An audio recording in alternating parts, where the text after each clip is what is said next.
Salut tout le monde et bienvenue dans mon univers. Alors aujourd'hui, j'avais envie de vous proposer un tag que j'ai intitulé les œuvres d'art. Alors, en fait, c'est les jeux que j'assimile à des œuvres d'art. Alors, il y a beaucoup de jeux qu'on peut assimiler à des œuvres d'art parce qu'ils sont tous... il y en a beaucoup qui sont faits main, qui sont de vraies œuvres d'art. Moi, j'ai souhaité prendre ce qui me faisait penser à des tableaux. Donc, je vais vous les présenter et puis vous me direz en commentaire ce que vous en pensez. Il y en a certains qui ont été des tableaux avant d'être des jeux de tarot et il y en a d'autres qui ressemblent plus juste à des tableaux. Alors, je commence par le Prisma Visions Tarot.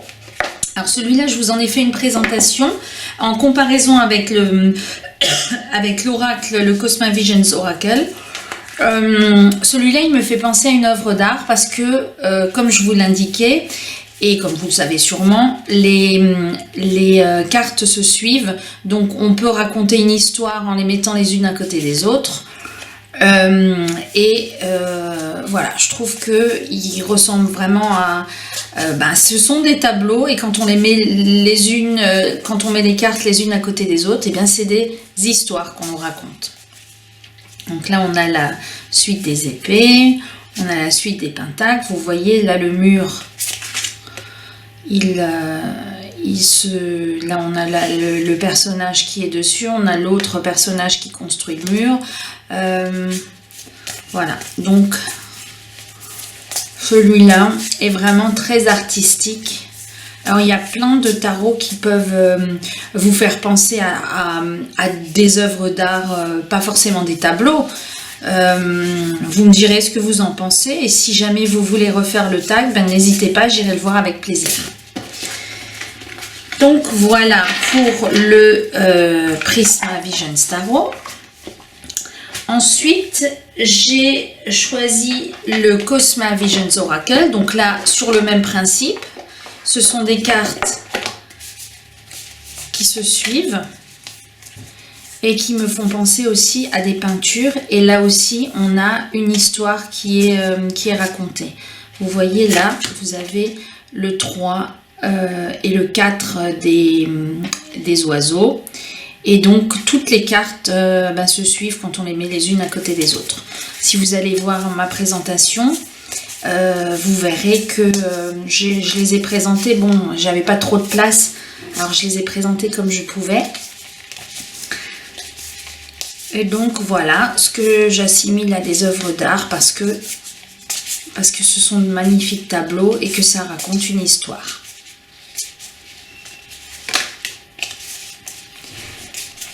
Voilà pour l'oracle.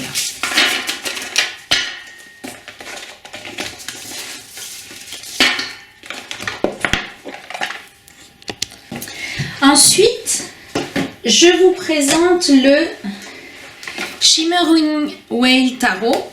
Alors, c'est celui qui m'a donné envie de faire ce tag, qui m'a donné l'idée, parce que c'est une artiste qui a créé...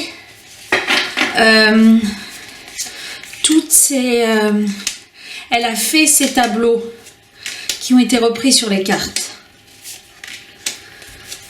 Et donc là aussi, c'est un tarot qui est peut-être pas évident pour les débutants, mais qui est quand même très intuitif. Et là, on a les représentations. Donc là, on a l'eau. C'est le 7 de coupe avec toutes ses possibilités. Là, on a le feu. Alors, il y a plusieurs reines de bâton, il me semble. Ensuite, on a le 9 de bâton. Et toutes ces représentations sont vraiment... Enfin, moi, je crois que c'est mon jeu préféré. J'ai mis un peu de temps à l'acquérir. Donc là, il y a deux cartes du fou dans le jeu. Une carte au début, qui est assez claire et où il suit le papillon. Et une carte à la fin où on a l'impression qu'il a atteint son but et qu'il a attrapé le soleil ou ce qui ressemble à un soleil. Là, on a la carte du diable, du pendu. C'est vraiment des représentations très... Je sais pas, moi là on a la carte du 2 de, du 2 de Pentacle avec ce personnage qui jongle avec des... On sait pas trop ce que c'est, mais voilà, c'est l'ermite.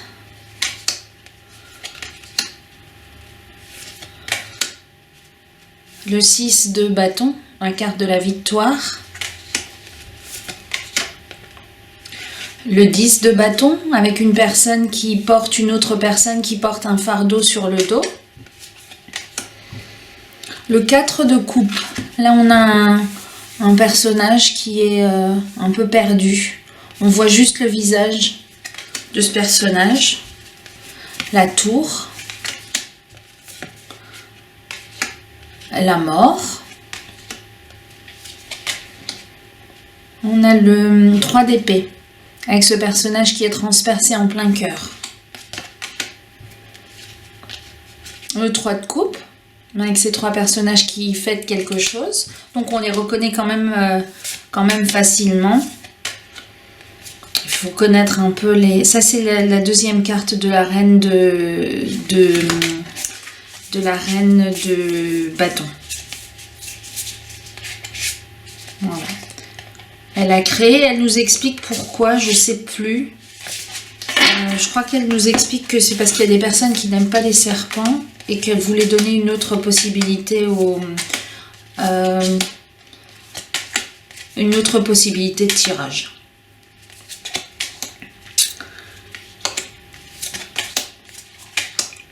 Voilà, donc celui-là, je le présente souvent parce que c'est mon préféré.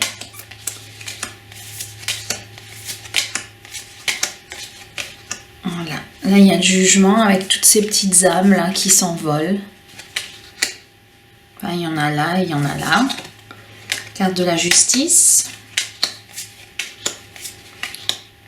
La carte de l'empereur, du hiérophante, le 2 de coupe et le 10 d'épée. Voilà pour le Shimmering Whale Tarot.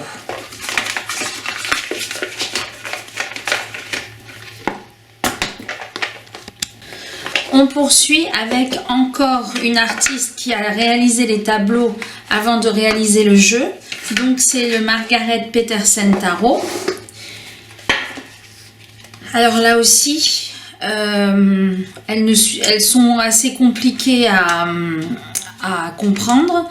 Mais quand on lit le livret et quand on s'imprègne vraiment de la carte, elles sont très profondes. Et moi j'aime beaucoup les couleurs. Alors je vous l'avais déjà dit dans une précédente vidéo, je préférais celle avec les contours blancs, mais c'est la version anglaise. Et j'ai préféré prendre la version d'origine qui est la version allemande parce que le livret est fait de plein de petits poèmes et je trouve que de les comprendre dans la langue d'origine, ben c'est plus... on comprend mieux les nuances qui ont été faites par l'auteur. Donc voilà, j'ai ce moche cadre bordeaux. Je trouve ça moche, mais bon, je vais pas les couper.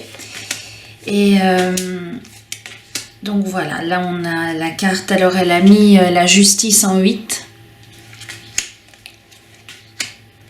La carte du 9 de flamme, donc le 9 de bâton. Alors il y en a quelques-unes qui sont un peu compliquées à comprendre. Mais avec le livret, ça passe très bien. Et c'est plutôt pour du développement personnel. Là, on a la carte de la tour. C'est plutôt pour du développement personnel que pour faire de la divination. Parce qu'il faut vraiment se plonger dans les cartes pour les comprendre. Donc voilà un jeu que j'assimile à une œuvre d'art et qui résulte de tableaux qui ont été peints avant la création du jeu. Je poursuis avec le Folarcos Tarot. Alors là, je vais peut-être vous faire une présentation. J'ai imprimé le livret, je l'ai traduit. J'ai pas encore eu le temps de tout vous préparer, mais je vous ferai peut-être une présentation détaillée de celui-là.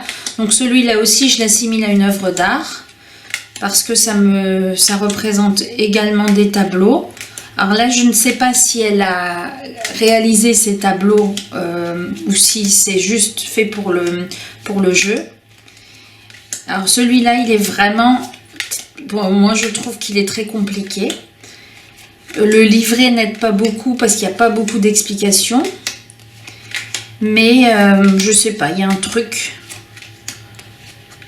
qui m'attire dans celui-là.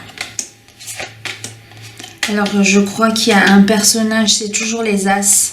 Ce sont des personnages en noir et blanc. Et donc là, il faut aussi regarder dans le livret les significations. Donc ça, ce sont les As. Ça, c'est le... alors, ils ont le... Elle a créé les corails. Donc ça, je suppose que c'est les coupes. Ensuite, on a les spirales. Donc, il faut juste vérifier dans le livret à quoi correspondent les appellations, les changements de nom. Voilà. Donc là, on a encore un As avec ces personnages en noir et blanc. Là, on a le 3 de coupe. Voilà la force. Magnifique force. Encore un As.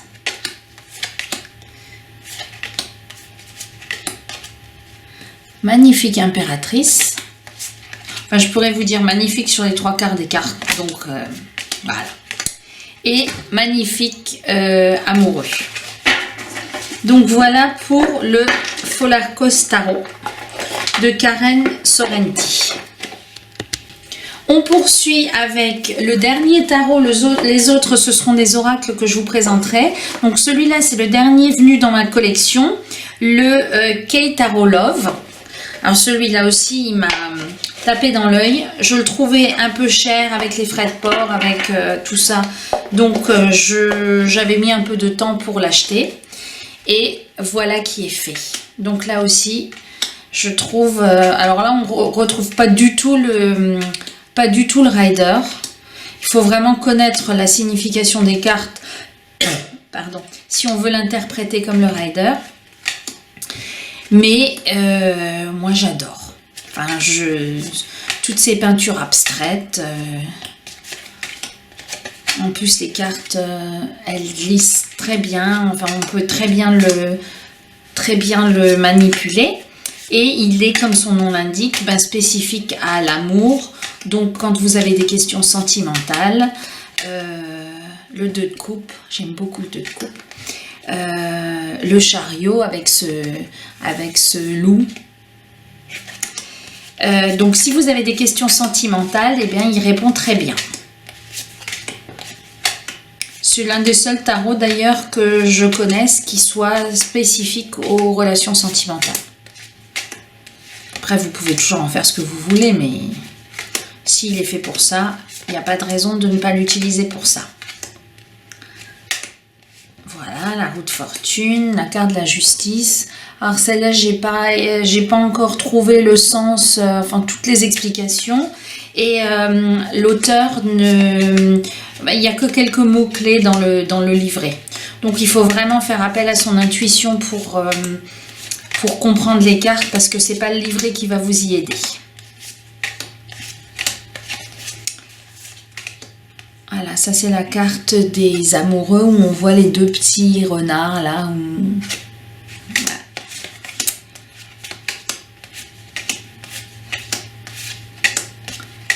Et la carte du fou et celle du magicien. Voilà pour le dernier tarot que j'assimile à une œuvre d'art. Maintenant, on va passer aux oracles. Donc, j'en ai quelques-uns. Le premier, c'est Manifesting Your Greatness. Donc là aussi, c'est une artiste qui a réalisé ses illustrations sur des tableaux. Et en fait, c'est un oracle de développement personnel. Il y a des petits messages sur les cartes.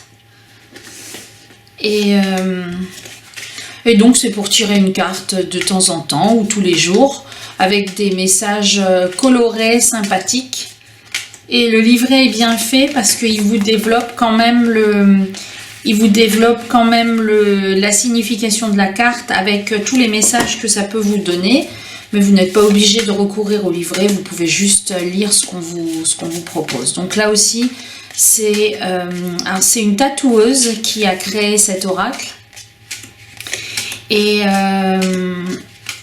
elle avait aussi créé ses dessins avant de créer l'oracle. Donc c'est pour ça que j'assimile cet oracle-là aussi à une œuvre d'art. Ça, je crois que c'est mon oracle de développement personnel préféré parce qu'il est facile, il est coloré et c'est vraiment un bonheur de le tirer, d'en tirer une carte le matin. Donc voilà pour cet oracle. Ensuite, j'ai souhaité vous présenter l'oracle de Provence. Alors là aussi, c'est un oracle avec uniquement des aquarelles qui représentent des lieux, des lieux en France, des lieux de la Provence. Et sur chaque carte, vous avez de l'autre côté l'indication de ce que c'est. Voilà, là, par exemple, c'est le château d'Ansouis. Quand ça représente quelque chose de connu. Là, c'est Savines-le-Lac. Si maintenant c'est une représentation générale, ben il n'y a pas de village en particulier. Là, c'est le café de l'étang à Cucuron. Donc vous avez pour chaque carte une représentation de l'aquarelle et ensuite vous avez de l'autre côté ce que c'est. Donc là c'est un cours d'eau et ensuite vous avez des mots-clés. Purifier, réunion des âmes. Donc vous pouvez aussi l'utiliser pour un tirage quotidien. Là c'est Vaison-la-Romaine, adversité, tourment, puissance et flux. Et je trouve que les mots-clés sont bien trouvés parce qu'ils correspondent vraiment bien à l'illustration. Donc là, c'est les calanques de Cassis. Là, c'est Gordes, village perché. Et si par hasard on va se promener, ça c'est les gorges du Verdon. Donc on peut voir, c'est vraiment des illustrations de paysages de Provence qui existent et qu'on peut voir quand on part en vacances. C'est pour ça que j'estime que c'est une œuvre d'art. Je poursuis avec l'oracle de la révélation. Alors là aussi, ce sont des tableaux qui ont été peints. Alors ils sont moins colorés que les autres. On me l'avait offert celui-là. C'est toujours délicat quand on reçoit un cadeau parce qu'on a beaucoup d'oracles, parce qu'il y en a qui nous plaisent plus ou moins. Et celui-là, je l'ai trouvé un peu différent parce qu'il y a des mots-clés qui sont un peu différents. Le grimoire, l'étoile filante, bon, on a le temps, le saboteur, il y a des cartes positives, il y a des cartes négatives. Et à chaque fois, ça représente une peinture. Et je sais pas, il a quelque chose de particulier cet oracle. Alors, on peut faire des recherches de vies antérieures. J'ai découvert ça récemment. Et j'ai pas encore essayé ce tirage parce que j'ai pas tout compris. J'ai pas compris toutes les explications qu'on nous donne. Et voilà, donc il y a des mots-clés qui sont un peu différents des autres oracles. Et celui-là, j'avais envie de vous le présenter dans les jeux qui représentent pour moi une œuvre d'art ou en tout cas un tableau.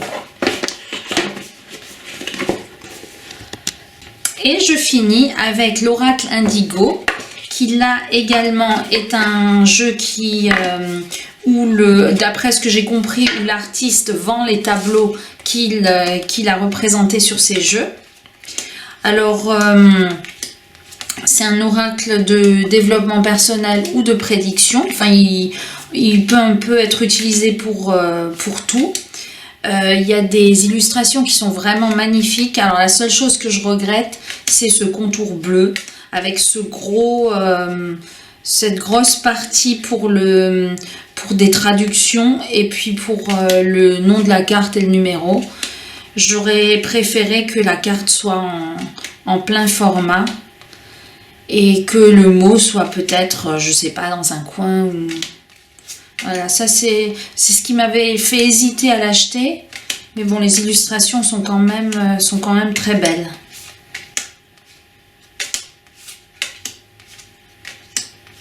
Et lui aussi, alors il a toutes les cartes de chakra. Et il a ça c'est la carte de la stérilité. Il a aussi des cartes négatives, la carte de la maladie, la carte de la séparation. Et il a des mots-clés qui sont un peu différents des oracles qu'on voit habituellement. Ah, ça c'est la carte qui représente le jeu, comme la carte bleue. La carte bleue du Béline.